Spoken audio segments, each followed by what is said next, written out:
مسیح خداوند یسوع میں آپ کی سلامتی ہو۔ آج خواتین کے عالمی دن پر میں کرسچن اینتھروپولوجی کے حوالے سے بات کرنا چاہوں گا۔ پیدائش کی کتاب اس کا پہلا باب اور اس کی ہم پڑھیں گے 26ویں آیت سے۔ لکھا ہے، پھر خدا نے کہا کہ ہم انسان کو اپنی صورت پر اپنی شبیہ کی مانند بنائیں، اور وہ سمندر کی مچھلیوں اور آسمان کے پرندوں اور چوپایوں اور تمام زمین اور سب جانداروں پر جو زمین پر رینگتے ہیں اختیار رکھیں۔ اور خدا نے انسان کو اپنی صورت پر پیدا کیا، خدا کی صورت پر اس کو پیدا کیا، نر و ناری ان کو پیدا کیا۔ خداوند کا کلام پڑھا اور سنا جانا باعث برکت ہے۔ یہاں ہم دیکھتے ہیں خاص طور پر 27ویں آیت کو اگر ہم دیکھیں تو لکھا ہے، خدا نے انسان کو اپنی صورت پر پیدا کیا، خدا کی صورت پر اس کو پیدا کیا، نر و ناری ان کو پیدا کیا۔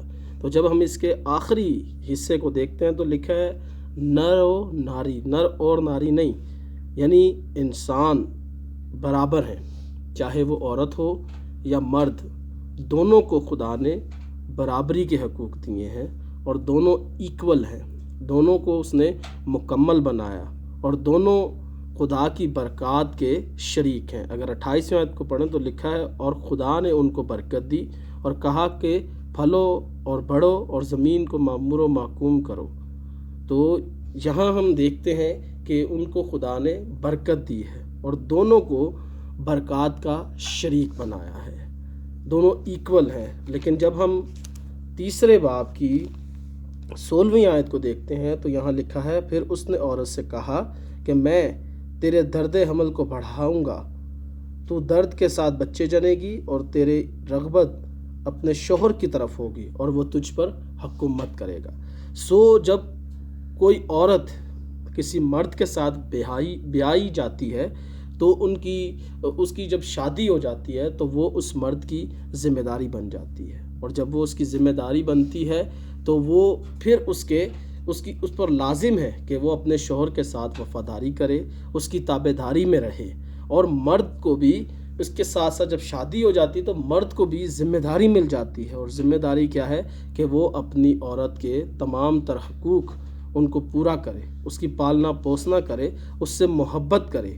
اس کا مطلب ہرگز نہیں ہے کہ مرد اسے مارے پیٹے یا اس کی حق تلفی کرے، نہیں، بلکہ مرد کے لیے بھی ضروری ہے کہ وہ اپنی بیوی کے ساتھ محبت کرے۔ مسیحی ایمان کے مطابق یا کرسچن اینتھروپولوجی جو ہے وہ یہ بیان کرتی ہے کہ مرد اور عورت دونوں برابر ہیں اور دونوں برکات کے شریک ہیں، جو برکتیں خدا نے دی ہیں ان کے برابر کے شریک ہیں۔ لیکن ضروری یہ ہے کہ مرد اپنی عورت سے پیار کرے، اس سے ملا رہے اور اس کے ساتھ محبت کرے۔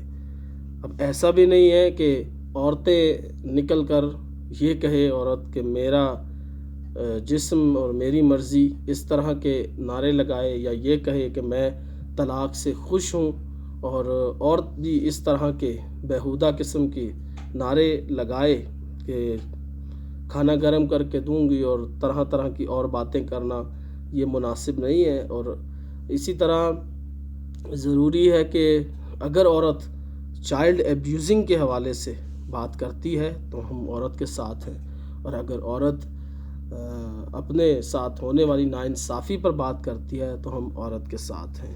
عورت اگر فورس کنورژن پر عورت بات کرتی ہے تو ہم عورت کے ساتھ ہیں، اس کا اسے حق ہے۔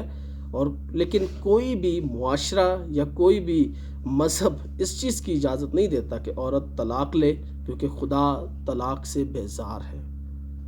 تو اس متعصب معاشروں میں یہ چیز مناسب نہیں ہے کہ وہ طلاق لے اور یہ کہے کہ جی میرا جسم میری مرضی، میں اپنے جسم، بے شک اس کی مرضی ہے کہ اگر اس سے زبردستی شادی کرائی جاتی ہے ٹین ایج میں، یا اس کے پاس اختیار ہے کہ وہ اپنے جسم کو اس کے لیے نہ دے، انکار کرے اس چیز سے، لیکن اگر یہ کہنا کہ میرا جسم میری مرضی اور بیرا روی اور آوارگی کی طرف مائل ہو جانا، یہ ہرگز مناسب نہیں ہے۔ کوئی بھی مذہب یا کوئی بھی متعصب معاشرہ اس چیز کی اجازت نہیں دیتا۔ شکریہ۔